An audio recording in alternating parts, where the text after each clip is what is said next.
નમસ્કાર. સુરત શહેર police commissioner Shri Anupsinh Gehlot સાહેબની સૂચના તેમજ માર્ગદર્શન હેઠળ સુરત શહેર એસઓજી પોલીસના અધિકારી કર્મચારીઓ તથા એસએમસી ફૂડ ઇન્સ્પેક્ટર શ્રીની અલગ અલગ ટીમ બનાવી સુરત શહેરમાં અલગ અલગ વિસ્તારમાં યુવાઓમાં પ્રચલિત એવા નેચરલ આઈસ્ક્રીમ, સિદ્ધિ આઈસ્ક્રીમ તથા બાસ્કિન રોબિન્સ આઈસ્ક્રીમ અને ન્યૂ જનતા આઈસ્ક્રીમ ખાતે લોકોના સ્વાસ્થ્ય સાથે ચેડા ન થાય તે સારું સાવચેતીના પગલાં સ્વરૂપે ચેકિંગની કામગીરી હાથ ધરવામાં આવેલ.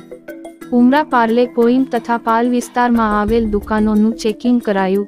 સદર ચેકિંગ દરમિયાન આ દુકાનોમાંથી આઈસ્ક્રીમના સેમ્પલ લેવાયા જેને તપાસ અર્થે લેબોરેટરીમાં મોકલાશે.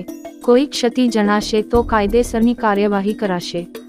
સુરત શહેર એસઓજી પોલીસ દ્વારા આવનારા દિવસોમાં પણ આ પ્રકારનું સરપ્રાઇઝ ચેકિંગ તથા રેડ કરવાની કાર્યવાહી સતત ચાલુ રાખી કોઈ ગેરકાયદેસરની પ્રવૃત્તિ થતી હોય કે લોકોના સ્વાસ્થ્ય સાથે ચેડા થતા હોવાનું જણાય આવશે તો કાયદેસરની કાર્યવાહી થશે.